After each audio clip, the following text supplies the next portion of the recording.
You are being observed, but not in the way you might fear. Every single day you walk into a silent arena, a space where your presence is weighed, your strength is judged, and your character is decided, all without a word. Most enter this space completely unprepared. They rush to fill silences. They react to every slight. They explain decisions no one questioned. And without realizing it, they give away the one thing that protects them, their inner sovereignty. Here's the unspoken truth. The world doesn't respond to your intentions. It responds to your posture. Every added justification, every emotional outburst, every piece of personal data you offer, it quietly signals to others where you stand. The ancient philosophers knew this deeply. Real authority doesn't need to announce itself. It doesn't perform. It remains unshaken when everything is noise.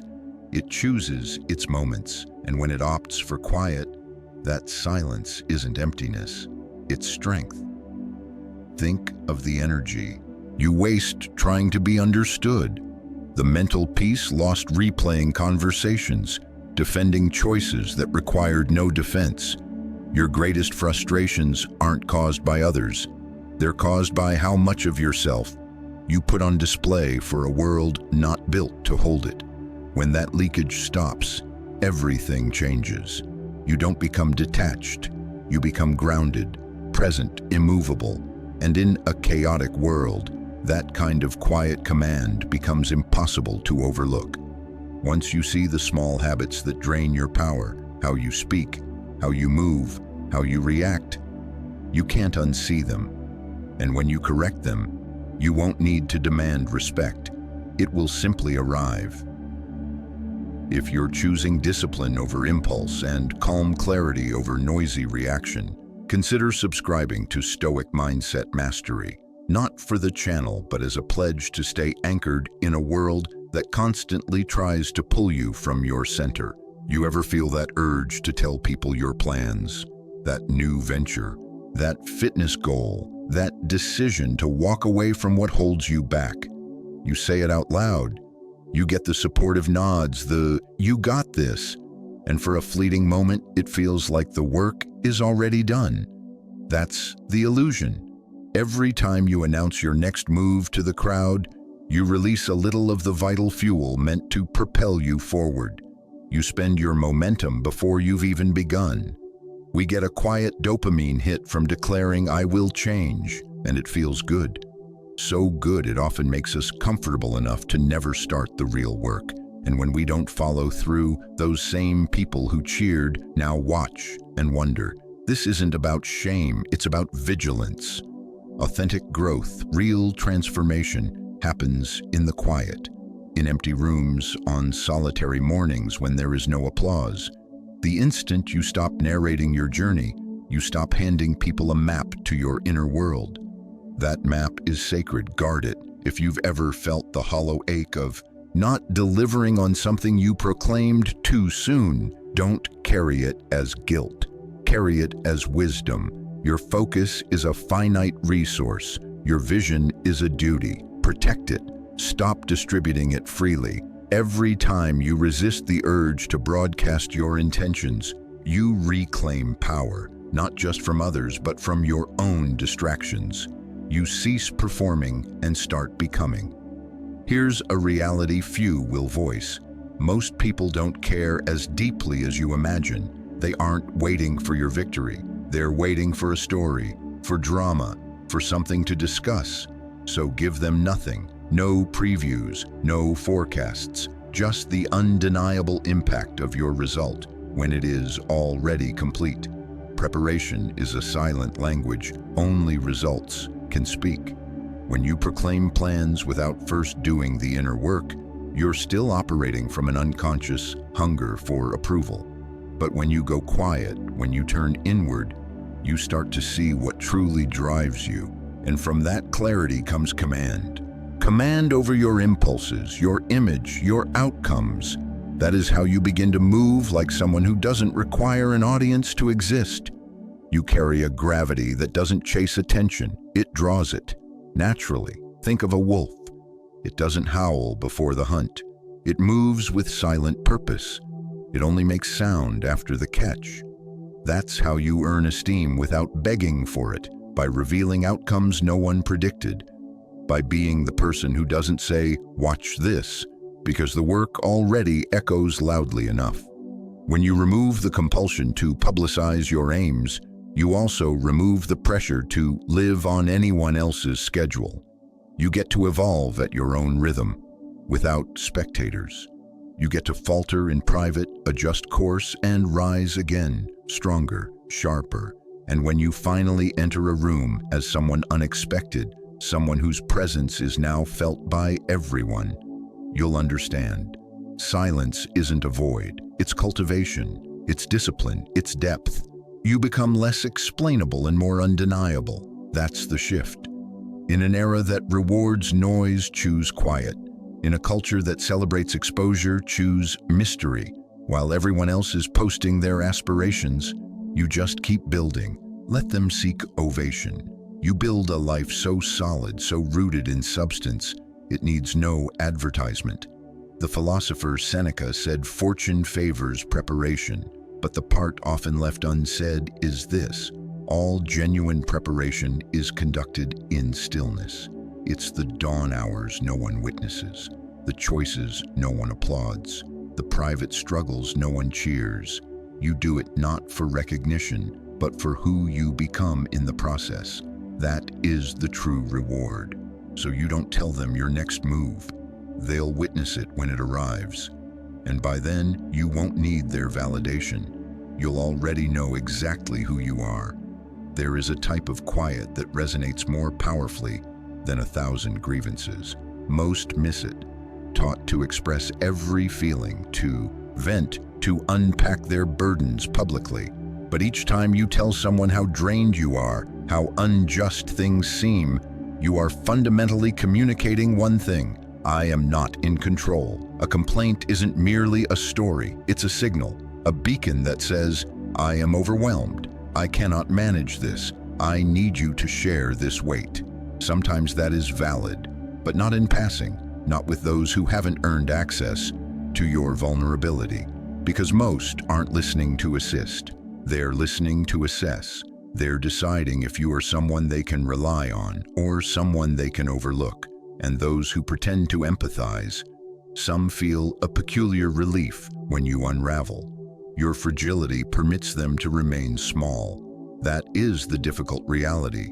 Once perceived, it cannot be unseen. You realize the more you vocalize your struggles, the more powerless you seem.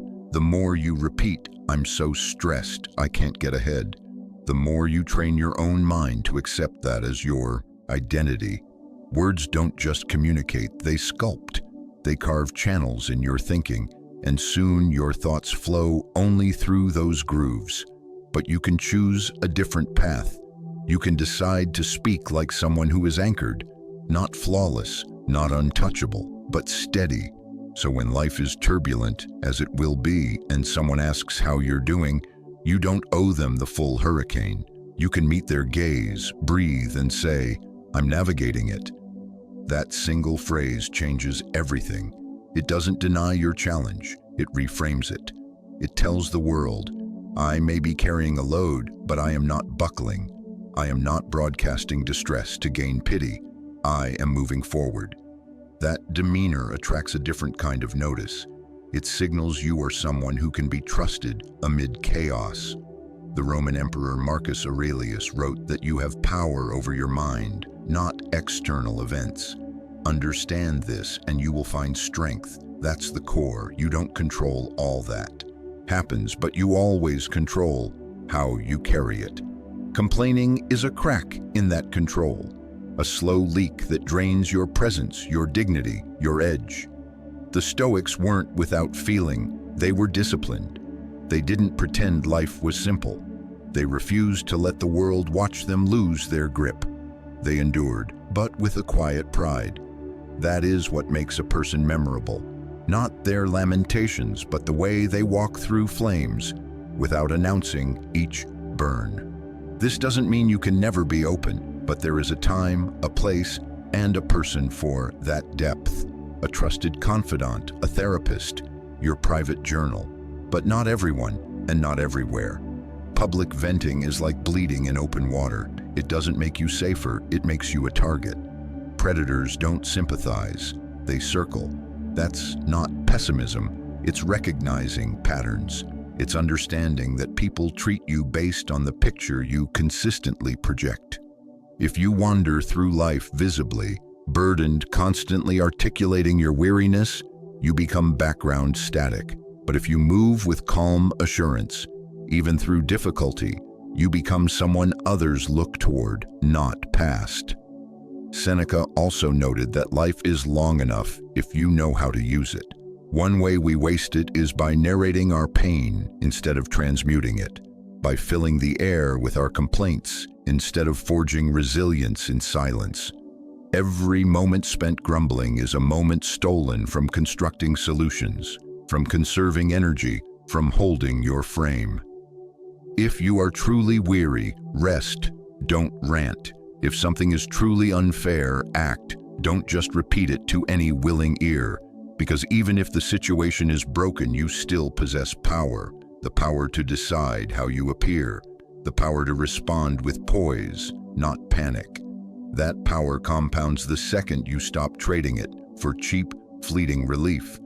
Eventually, people may stop asking if you're all right, not from indifference, but because they can see the answer in your carriage. You become the kind of person who inspires steadiness without ever lecturing about it, because you didn't post about it, you lived it.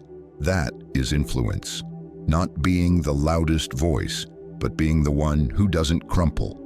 In a world where everyone is oversharing for engagement and sympathy, your stillness, your centeredness, your capacity to endure without a performance becomes magnetic. It gives people pause.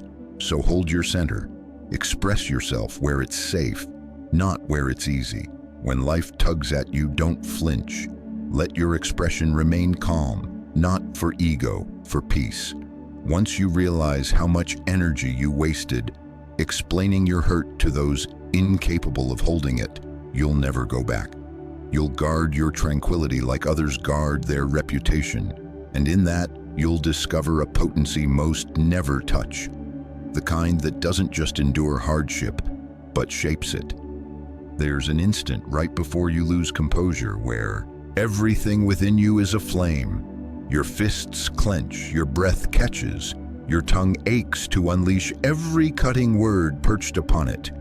And in that moment, it feels like the only relief is to let it all out, to shout, to prove you're not to be trifled with. But the actual truth? Every time you surrender to anger, you hand your authority to another. You reveal exactly how to manipulate you. They press and you react predictably. It doesn't matter if you're correct. It doesn't matter how unjust they are. What endures in memory is your conduct. Visible public fury leaves a mark. It doesn't read as power, it reads as volatility. The driver who cuts you off, the colleague who condescends, the stranger with a snide remark. They don't require correction, they require being outgrown. Because when you battle to defend your pride, you often sacrifice something more precious, your peace. That's the snare. They prod and you respond. You justify, you argue, you intensify the conflict. But what if you didn't? What if you simply observed, calm and undisturbed, and walked your own path? That restraint is uncommon. It isn't passive, it's deliberate. It isn't frailty, it's insight. It's choosing not to let another author your emotional narrative. For the Stoics, self-restraint wasn't merely a virtue, it was the bedrock of self-regard. Seneca called delay the greatest remedy for anger, because in that pause, clarity emerges. You see past the insult. You understand most provocations aren't about you at all, they're projections. Pain seeping from someone else, trying to pull you into its orbit. But when you don't take the bait, when you keep your voice even, your gaze steady, and your words select, you become unreachable. And nothing disarms a reactive person more than stillness. That quiet is sharp. It slices through tension without adding to it. People anticipate heat. When met with calm, they grow uneasy within their own noise. That's where the transformation occurs. You cease to be seen as someone who can be played. You begin to be seen as someone who cannot be shaken. That's a distinct form of respect, the kind granted willingly because people sense your responses are measured, that you're in command of yourself. Picture a room where someone tries to ignite a conflict. They expect you to add fuel. Instead, you step back. You bring water, or you exit entirely. That reaction teaches them all they need to know. You are not there to burn, you are there to build. And people will test this, especially when they see you ascending, especially when your silence starts speaking more volume than their clamor. That's when temptations will appear, dressed as debates, insults, provocations. Do not engage. Guard your composure as if it were your legacy, because it is. There is nothing honorable about exploding, nothing impressive about being easily triggered. Anyone can yell, anyone can shatter, but it takes discipline to remain poised when disrespected. It takes inner fortitude to know your value without proclamation, and that deep, unwavering calm, it generates an aura that gives people pause, because they don't know what you're thinking, they don't know what you'll do. And that uncertainty, that's potency. The philosopher Aristotle noted that anyone can become angry, but to be angry with the right person, to the right extent, at the right time, that is not easy. That is mastery. The world has enough reactors. It needs more steady hands. People who can be in the inferno without burning others. People who can feel everything yet choose what to express. That's who you become when you stop letting others draw you into their tempests. You stay centered. You become the eye of the storm. It's not always about retreating. Sometimes you hold your ground. But even then, you speak with purpose. You select your words as a craftsman selects tools, not to wreck, but to shape. You don't raise your voice to be heard. You speak softly so others must grow quiet to listen. You instruct with your tone. You lead by example. And your calm becomes contagious. That's the ripple effect of emotional discipline. It alters not just how people perceive you, but how they behave around you. And eventually, when those who once tried to provoke you realize you're no longer dancing to their rhythm, they'll stop playing the music, because nothing is more aggravating to someone craving your attention than your utter indifference. And nothing is more powerful than walking away from turmoil without letting it alter your state. Your strength lies there, not in shouting louder, but in needing to say less. Not in displaying force, but in holding back. There will always be something attempting to rattle you, but if you've constructed peace within, nothing external can rob it. And when people witness that you are steady regardless, they will either respect it or depart. Either way, you prevail, because true power never needs to prove itself. It simply is. Quiet, calm, composed, stoic. There is a type of apology that stems not from regret, but from apprehension, not the fear of causing harm, but the fear of creating unease. You know it. You enter a room slightly tardy, and before even sitting, utter a hurried, "Sorry, I'm late," even if no one was waiting. Or someone bumps into you and you instinctively say, "Sorry." You voice a perspective, sense tension, and quickly retreat with, "Sorry, just my opinion." It becomes automatic, but beneath that habit lies a deeper reality. You're apologizing not for an action, but for occupying space. And that sort of apology doesn't make you courteous. It makes you fade into the background. It's simple to confuse politeness with submission. But there's a stark difference. Politeness is rooted in mutual respect. Submissiveness is rooted in self-diminishment. And when you begin to shrink just to maintain harmony, you transmit a message you may not even recognize. My being here is an issue. My thoughts are a bother. My boundaries are a weight. Once people sense that, they cease treating you as a peer. They start expecting you to yield, to step aside, to soften every truth. Not because you erred, but because you've conditioned them to anticipate your silence over your strength. There is nothing wrong with a genuine sorry when you've actually caused hurt. That apology is meaningful. It mends trust and demonstrates maturity. But when sorry becomes a tool to smooth every minor discomfort, it loses all significance. It becomes clutter. Worse, it becomes a leash. The more you over-apologize, the easier it is for others to pull that leash. Gradually, your self-respect erodes, not in dramatic collapses, but in quiet, daily concessions. The withheld opinion, the swallowed retort, the strained smile after an interruption, all rooted in the belief that your comfort should be secondary to everyone else's. The Stoics advocated for balance, not arrogance, not false humility, but strength founded on clarity.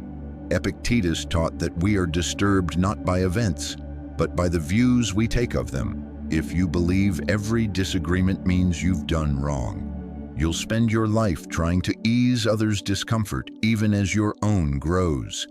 But when you recognize that discord is part of existence and that not everyone is owed an apology merely because they're unsettled, you reclaim something vital, your right to be complete, even when the room doesn't endorse it. Shifting this doesn't require aggression, it requires presence. Next time you're tempted to apologize for lateness, try thank you for your patience.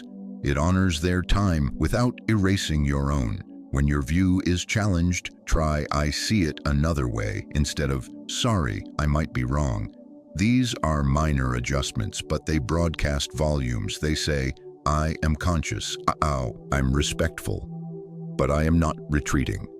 The more you practice this, the more you train yourself to stand on firm ground, even when discussions grow unstable. Carl Jung wrote that the privilege of a lifetime is to become who you truly are, and becoming who you truly are means you will not fit neatly into every space.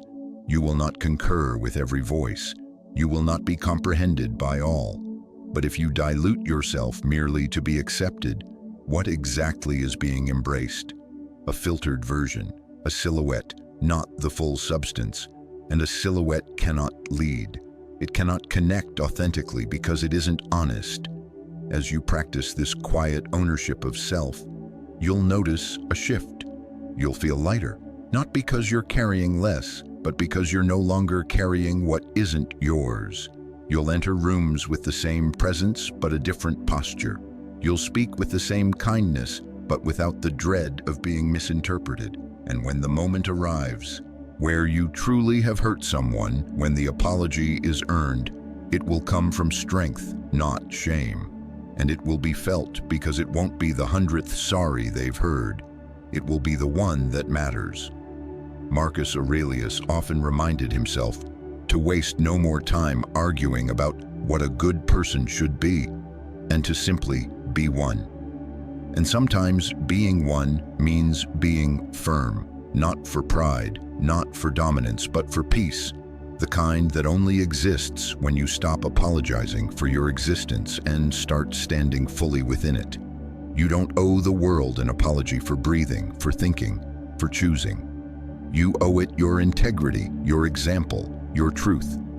So the next time you feel that word slipping out, sorry, pause.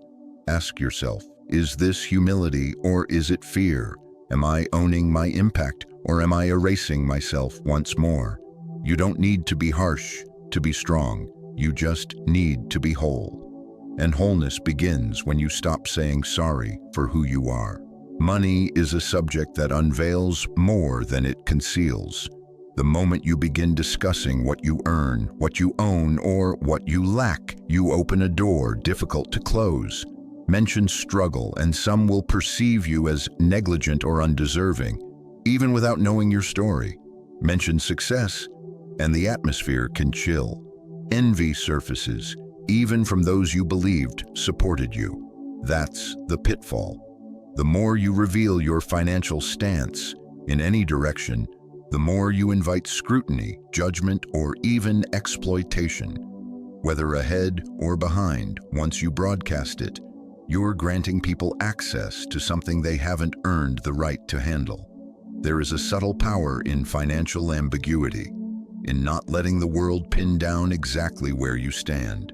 It creates room to grow without pressure, to adapt without examination, to move without being categorized by another's expectations.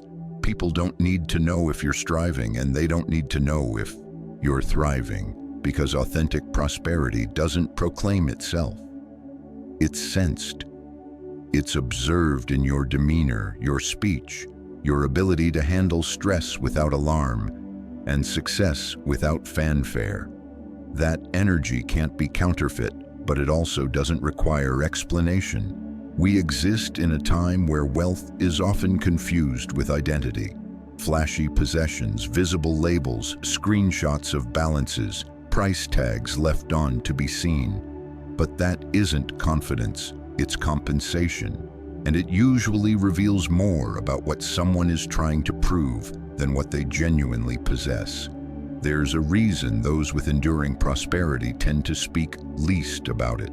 They've learned that the instant you make money, your personality, you become a mark, not just for critique, but for comparison, manipulation, and unwanted focus. The more you talk, the more you give people a target. And once your self-worth is linked to what you display, you'll constantly need to display more to feel the same. The Stoics grasped this long before modern psychology. They weren't opposed to having means. They were opposed to being owned by them. Seneca observed that poverty is not the man who has little, but the man who craves more. That's the distinction. When you speak less of your financial status, you become less reactive to its fluctuations. You stop defining your value by numbers. You start asking better questions.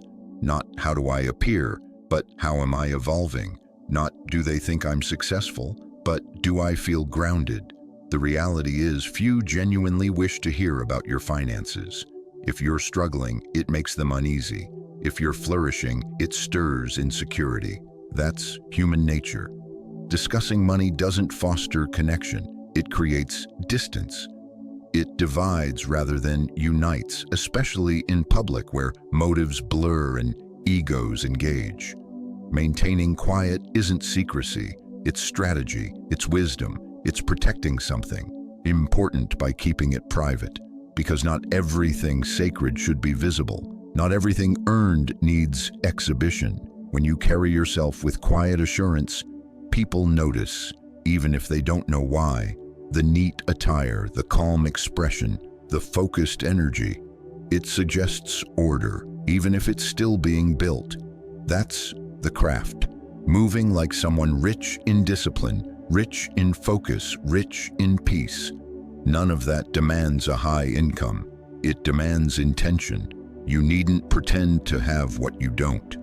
You just need to stop explaining what you do. Keep your circle close. Share with those who've proven they can handle both your victories and your vulnerabilities. For everyone else, let them wonder. Aristotle reminded us that the ultimate value of life depends upon awareness and contemplation, not mere survival.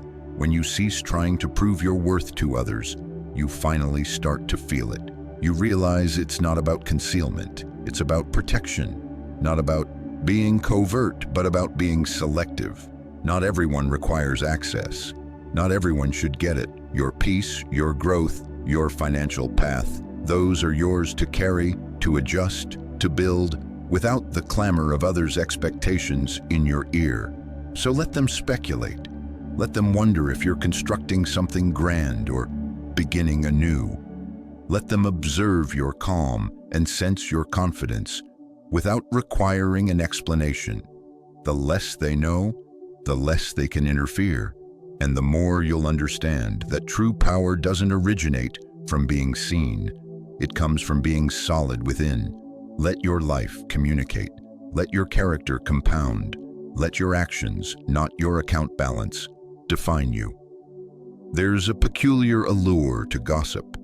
It makes you feel included, as if you've been granted access to something exclusive, something not everyone hears. It's tempting, especially when conversation drifts into a critique or story about someone absent. In those moments, you might feel a bond with the speaker, a hidden alliance. But that sensation is brittle, because what feels like connection swiftly becomes suspicion the moment you leave. If someone gossips with you, an unspoken truth lingers in their mind. If they'll speak this way about them, they'll speak this way about me. Trust doesn't blossom from that soil, it cracks. The odd part is that gossip doesn't always stem from malice. Sometimes it's boredom, sometimes insecurity, sometimes just a craving to belong. Yet, regardless of origin, it leads to the same destination: diminished regard. Because the instant your name becomes linked to whispered tales, people stop seeing you as reliable. You become slippery, uncertain, and no one trusts what isn't stable. Even those who indulge with you will grow more cautious. They may laugh and agree in the moment, but inwardly they're noting that your loyalty comes with loose boundaries. Those who carry the most weight in a room typically speak the least about others. They have presence without noise. They hear everything but repeat nothing. And that restraint renders them magnetic, unpredictable. When you're unsure what someone will say, you tread more carefully around them. You speak more thoughtfully. You respect the silence they keep. That's where influence begins, not by dominating dialogue, but by mastering your participation. Gossip is cheap currency. It spends easily and depletes rapidly. High-value individuals, those who lead, who shape their environment, don't invest in it. They're too focused on ideas, direction, growth. Talking about people is a diversion, a way to avoid confronting your own path. It gives the illusion of significance without demanding any labor. That's why it's addictive. And that's why it's perilous. The more time you devote to discussing others' lives, the less you invest in your own. Over time, that becomes evident to others and to you. There's a deeper cost to gossip, one seldom discussed. It clouds your clarity. Each time you absorb someone's negative view of another, it tints your own perception. You start spotting flaws you hadn't noticed. You interpret neutral actions through a colored lens. That secondhand bitterness becomes your own, even if it never originated with you. Now your relationships, your worldview, become shaped by another's unresolved issues. That isn't insight, it's contamination. This isn't about being cold. You can still be warm, engaging, present, but your silence regarding other people's names becomes part of your character. You listen, you nod, you may even smile, but you don't add, you don't share, you don't confirm. Gradually, people realize their confidences are safe with you, that you're not merely easy to talk to, you're safe to trust. That reputation doesn't come from loud pledges of loyalty. It comes from restraint, consistency, integrity when unobserved, being the person who doesn't. Gossip doesn't mean you're unaware. Often you'll know more than most, but you learn to hold that knowledge, to sit with it, to use it wisely, not carelessly, because you understand speech has weight and not every thought deserves a voice. That's a wisdom built over time, a strength that doesn't feature in headlines or gossip circles, but in the quiet esteem people hold for you. So when the next moment arrives, and it will, when someone leans in and says, "Did you hear about?" You'll feel that crossroads.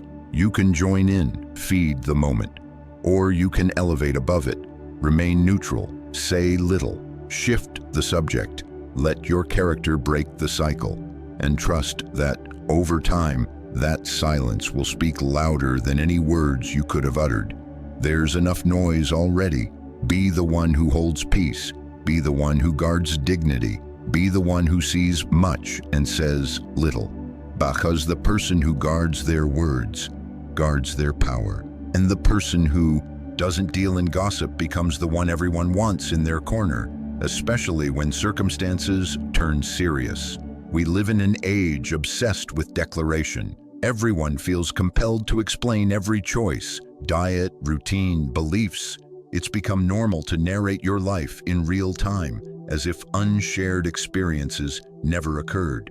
But here's a truth that cuts deeper. The more you explain yourself, the more you undermine your position. Each time you justify why you rise early, avoid certain habits, or hold specific values, you invite external judgment. You turn your personal code into public debate, and once it's debatable, you're no longer living it for yourself. You're performing. The moment you declare your beliefs, especially while still growing into them, you place yourself in a box. People start watching, not with admiration, but with curiosity, waiting for the slip, waiting to see if you truly embody what you say. That pressure is subtle but real, often leading to self-censorship or burnout. You either hide your stumbles or exhaust yourself, striving for perfection. Both are traps pulling you from authentic growth. It is wiser to be underestimated than perpetually scrutinized.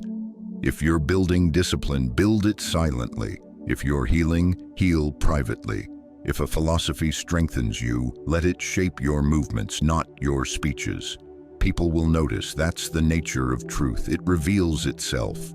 You needn't advertise it. When someone observes you remaining calm under duress, walking away from drama, choosing solitude over chaos, they'll sense a change. They'll feel it before hearing it. And when they ask, "What's different about you lately?" that's your moment, not to preach, but to offer a glimpse. Explaining your beliefs often springs from insecurity, a quiet need for validation, to be seen as doing the right thing. But confidence doesn't seek reassurance. It stands firm, quietly, like an oak. It doesn't wave banners. It simply grows. The same holds for personal transformation. Carl Jung wrote, "You are what you do, not what you say you'll do." That line carries immense weight, because ultimately, no one recalls your intentions. They recall your impact, how you made them feel, how you handled turmoil, how you carried yourself when no one applauded. People don't require your explanations. They require your example, and your example needn't be loud. It just needs to be real. Even if you're still figuring it out, even if you fail some days, your quiet persistence teaches more than 100 conversations ever could. Your ability to rise again, to stay consistent, to keep showing up without posting about it. That's the message. That's the testimony. If you're surrounded by those who constantly question your shift, who mock your discipline, who label you different or too serious, that isn't a cue to explain. It's a cue to continue. Your growth may be making them uncomfortable. That's okay. Your task isn't to drag them along. It's to stay true to your path. Let them think you're odd. Let them think you're obsessed. Let them wonder. They're supposed to. When the time is right, when they're ready, they'll remember the one person who didn't lecture them, but showed them. And that's when they'll return, not for debate, but for guidance. Because by then, you'll have something genuine to offer. Something earned, not preached. Proven. That's how authentic influence is built. Slowly, quietly, unshakably. Socrates said the way to gain a good reputation is to endeavor to be what you desire to appear. Don't talk as if you've arrived. Walk as if you're becoming. Let your discipline be felt before it's heard. Let your peace make more sound than your justifications. You're not here to be understood by all. You're here to understand yourself and to guard that understanding as sacred. So stop providing blueprints to those not building. Stop distributing your convictions like leaflets. If they're true, they'll stand without your defense. If they're not, they'll fall, and that's how you'll learn. Either way, the process is yours, not theirs. You don't owe the world a speech. You owe yourself alignment. You owe yourself the freedom to grow without performance, the freedom to walk away from fruitless arguments, to stay silent when silence holds more gravity than 1,000 explanations. Because in the end, Your life is the loudest statement you'll ever make. Let it speak. Let it teach. Let it lead, without needing to explain. There's something profoundly human about wanting to be seen, not merely noticed, but truly acknowledged. You want your efforts to count, your thoughts to be heard, your existence to feel significant in others' eyes. At first glance, that seems harmless. It feels natural to hope someone appreciates the work you've done, the growth you fought for. But the issue isn't the desire, it's the dependency. It's when your identity becomes tethered to external reactions, when your value fluctuates with a comment, a like, a nod, or silence. That's when you've handed the remote control of your emotional life to others. Suddenly, your peace is no longer yours. Validation feels pleasant, it always will. But the need for it, that's where fragility takes root. Because when you start acting just to be noticed, you cease acting with purpose. You post the workout not because it strengthened you, but for applause. You voice goals not to commit, but to earn temporary esteem. Now your motivation is tied to a loop you can't control. If they notice, you feel worthy. If they don't, you question everything. Yet the truth is, the most potent work you will ever do will be invisible. The habits built in stillness, the mental victories won with no audience, the quiet discipline that carries you when no one watches. That's the foundation of real strength. It's easy to get trapped in the performance loop, especially today. Social platforms make curating your every move feel normal. But here's what's rarer and more powerful. Doing the work in private, adhering to your word when only you know the promise. Honing your craft, your body, your mind, not for a post, not for praise, but because it sharpens you, because it makes you solid, because it's who you're becoming. That discipline creates gravity, and when people sense it, they'll start to wonder. They'll pay attention, but the moment you chase that attention, it vanishes like mist.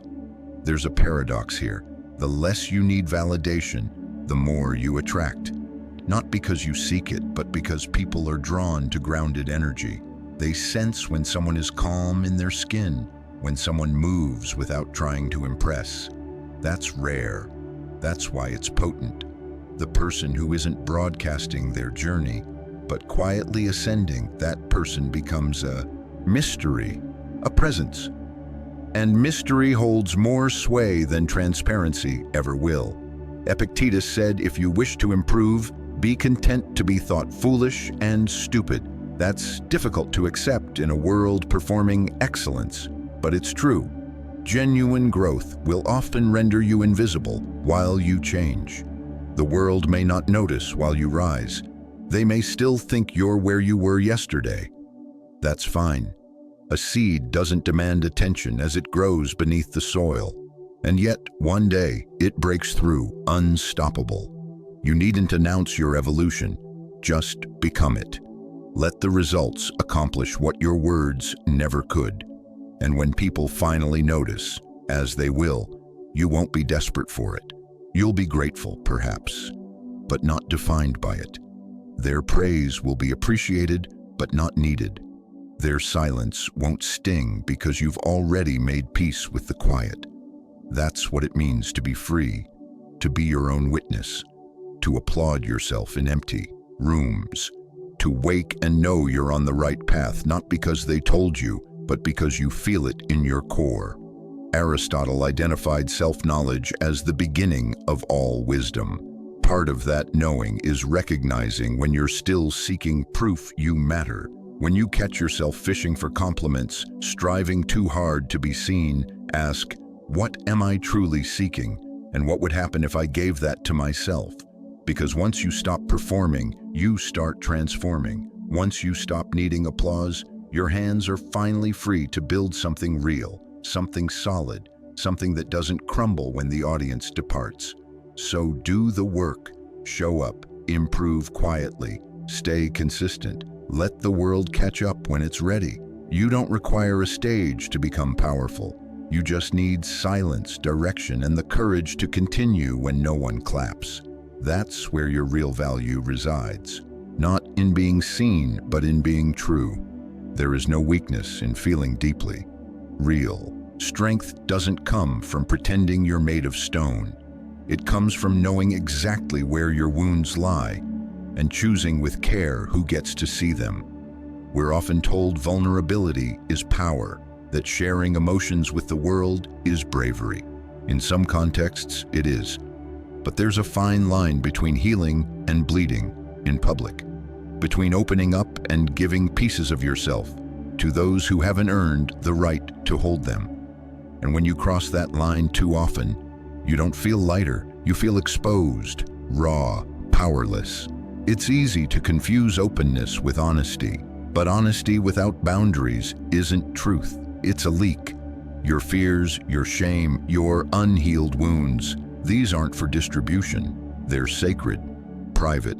They belong in safe spaces with people who listen without turning it into gossip, who see your scars without flinching. When you pour your heart out in the wrong room, you don't always receive support. Sometimes you get silence.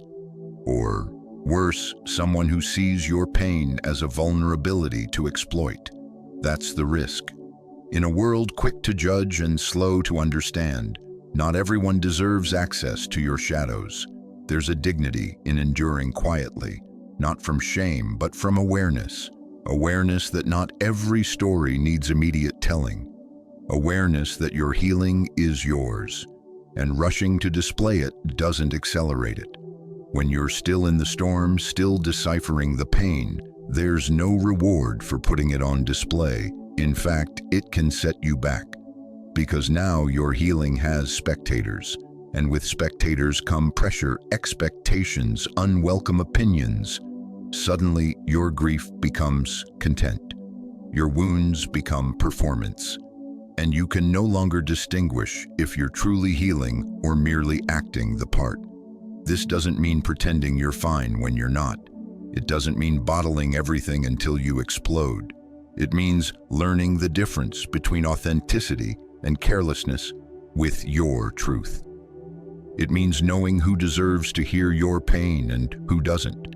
It means choosing your confidants as you would a surgeon, carefully, intentionally, with trust, because those who genuinely care won't need a full breakdown to know something's wrong. They'll notice the shifts, they'll sense the silence, and when you do open up, they'll hold space, not judgment. Marcus Aurelius wrote that the best revenge is to be unlike him who performed the injury. That applies here. When the world tries to break you, you don't owe it a breakdown. You owe yourself recovery. Quiet, focused recovery. You needn't show your scars as soon as they form. Let them heal, let them settle, and when you're ready, appear not as someone still bleeding, but as someone who has bled and survived. There's a strength in that silence, a strength that doesn't seek attention but earns respect. We all carry something. Pain that isn't always visible, doubt that doesn't always make sense. But not all of it needs vocalizing. Sometimes the most powerful act is to move through it quietly, process it deeply, let it shape you from within without an audience witnessing every step. That isn't repression, it's refinement. It's the practice of owning your story, not handing it over for dissection. There will be times when emotions overflow. That's okay. You're human. Let them come. But don't feel obligated to turn each moment of hurt into a narrative for the world. Save some chapters for yourself, for those who've been there, for those who truly care. And when the time is right, when the storm has passed and your voice is steady, maybe then you share. Not because you need to, but because your healing might help another rise. That's when vulnerability transforms into power, not a cry for help, but a beacon of hope. Heal in private so your strength appears in public. Seneca once noted, "We suffer more in imagination than reality." Sometimes sharing too soon makes the pain feel larger. It multiplies under the spotlight of public attention. But when you carry it inward first, when you breathe, reflect, rebuild in silence, you learn that not all suffering needs sharing to be released. Some just needs time, stillness, a quiet place to unravel and realign. So next time you feel like spilling your heart to the wrong people, pause. Ask, will this help me heal, or will it just feed the fire? And when you step back into the world after all you've carried, walk like someone who's been through the storm and made peace with it. Not because you've forgotten, but because you've integrated it.